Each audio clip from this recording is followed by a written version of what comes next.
ভাদ মাহৰ পবিত্ৰ অষ্টমী তিথি আৰু এই অষ্টমী তিথিতে প্ৰভু কৃষ্ণৰ জন্ম হৈছিল। আমি সকলোৱে জানো যমুনা তীৰত। আৰু আজি এই পবিত্ৰ যিটো সমগ্ৰ ভাৰতবৰ্ষৰ নহয় সমগ্ৰ বিশ্বতে জন্মাষ্টমী হিচাপে সনাতন সংস্কৃতিৰ ব্যক্তিসকলে পালন কৰি আছে।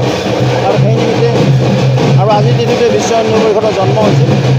আজি এহাতে বিশ্ব হিন্দু পৰিষদৰ প্ৰতিষ্ঠা দিৱস, অন্য হাতে বিশ্ব হিন্দু পৰিষদৰ প্ৰতিষ্ঠা দিৱসে জন্মাষ্টমী ভাগে আয়োজন কৰে। আমাৰ ৰঙিয়াতো জিলা বিশ্ব হিন্দু পৰিষদৰ সন্মানত জন্মাষ্টমী ভাগে আয়োজন কৰা হৈছে।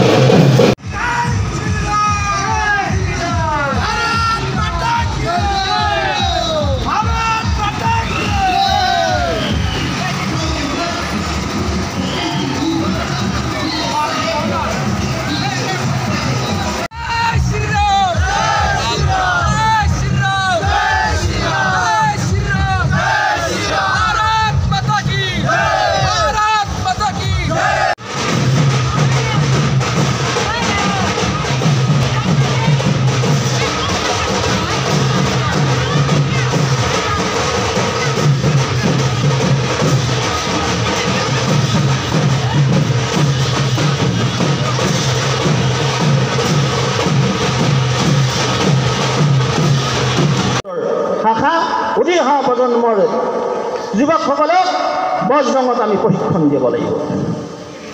আমাৰ সন্মানীয় বাইদেউসকলক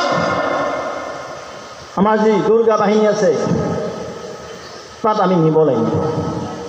তেতিয়া আমি আত্মৰক্ষা, আমাৰ চেল্ফ ডিফেন্স, লগতে আমাৰ সংস্কৃতি আমি ৰক্ষা কৰিবলৈ সক্ষম হ'ম। বহুত দীঘলীয়া কৰিছে সেই নৰপিশাচসকলে। আজি এই মঞ্চৰ পৰা কৈছোঁ, সাৱধান তোমালোক, হুঁচিয়াৰ। হিন্দু পৰিষদে স্থাপন কৰিছে বা উদযাপন কৰিছে এই কথা আমি জনাব লাগে। আৰু এই মানসিকতাৰে নেওচি এই সভাত উপস্থিত থাকি ইয়াৰ পিছতে আমাৰ এয়া হ'ব, য'ত সত্য থাকে তাত শিৱ থাকে, আৰু য'ত শিৱ থাকে সেইখন সমাজে সুন্দৰ হয়।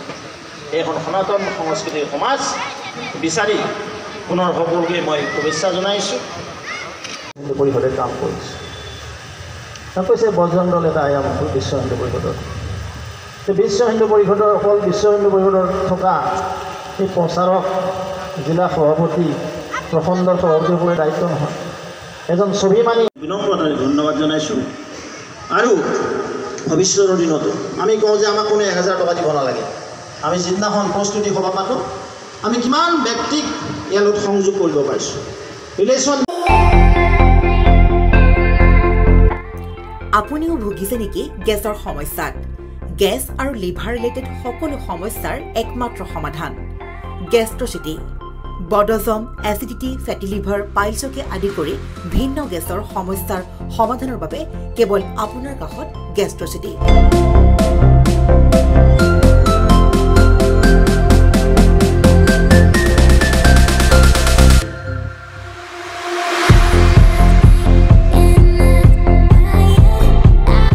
ভিজিট কৰক গেষ্ট্ৰচিটি, গুৱাহাটী, হাতীগাঁও চাৰিআলি। যোগাযোগ নম্বৰ 7577999909।